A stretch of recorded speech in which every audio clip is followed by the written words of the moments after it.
COVID-19 ఆ భయానక మహమ్మారి సమసిపోయిందనుకుంటే మళ్లీ విజృంభిస్తోంది. తొలుత సింగపూర్, హాంకాంగ్ దేశాలతో పాటుగా ఇప్పుడు భారత్లోకి కరోనా పాకి కరోనా కేసులు పెరిగిపోతున్నాయి.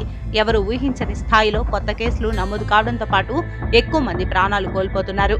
గడిచిన 24 గంటల్లోనే 360 మందికి పాజిటివ్ రాగా వారిలో 4 చనిపోయారు.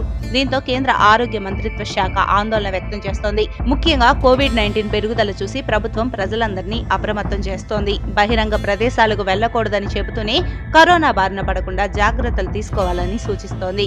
కాగా కేరళ రాష్ట్రం ఎక్కువ కరోనా కేసులతో నెంబర్ 1 స్థానంలో ఉండగా మహారాష్ట్ర 2వ స్థానంలో నిలిచింది. ఆరోగ్య మంత్రిత్వ శాఖ జూన్ 2వ తేదీ ఉదయం 8 గంటల సమయం నాటికి కరోనా కేసుల సంఖ్య 3961కి చేరిందని సోమవారం ప్రకటించింది. 4000కు అతి దగ్గరలో ఉన్న కోవిడ్-19 కేసుల సంఖ్య మరొక్క రోజులోనే 4000 దాటుతుందని చెప్పింది. అంతేకాకుండా ఈ ఏడాది జనవరి నెల నుంచి ఇప్పటి వరకు మొత్తంగా మృతుల సంఖ్య 32కు చేరుకుందని తెలిపింది. ప్రస్తుతం దేశంలోని కేరళ, మహారాష్ట్ర, ఢిల్లీ, గుజరాత్ రాష్ట్రాల్లో కేసుల సంఖ్య ఎక్కువగా పెరిగిపోతున్నట్లుగా తెలిపింది. గడిచిన 24 గంటల్లోనే ఢిల్లీ, కేరళ, మహారాష్ట్ర, తమిళనాడులో ఒక్కొక్కరు చొప్పున 4 ప్రాణాలు కోల్పోయినట్లుగా వెల్లడించింది.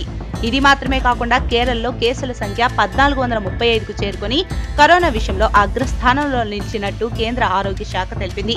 ఆ తర్వాతి స్థానంలో 506 కేసులతో మహారాష్ట్ర ఉండగా 483తో ఢిల్లీ 3వ స్థానంలో, 338 కేసులతో గుజరాత్ 4వ స్థానంలో, 331 కేసులతో పశ్చిమ బెంగాల్ 5వ స్థానంలో నిలిచినట్టు వివరించింది. ఇక ఆ తర్వాతి స్థానాల్లో 199 కేసులతో తమిళనాడు, 149 కేసులతో ఉత్తరప్రదేశ్, 12 కేసులతో ఒడిశా, 12 కేసులతో గురుగ్రామ్, 6 కేసులతో పంజాబ్, ఒకే ఒక్క కేసుతో తెలంగాణ నిలిచాయి. కాగా ఇప్పటి వరకు దేశ వ్యాప్తంగా 2188 మంది కరోనా నుంచి కోలుకొని హాస్పిటల్ నుంచి డిశ్చార్జ్ అయినట్లుగా పేర్కొంది. కేసుల సంఖ్య విపరీతంగా పెరుగుతున్నందున ప్రజలంతా జాగ్రత్తగా ఉండాలని నిపుణులు హెచ్చరిస్తున్నారు.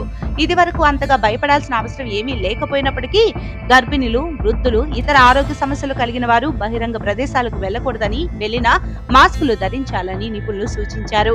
దగ్గు, జలుబు, జ్వరం వంటి లక్షణాలు కనిపిస్తే కరోనా నిర్ధారణ పరీక్షలు వెంటనే చేయించుకోవాలని వైద్యులు చెబుతున్నారు.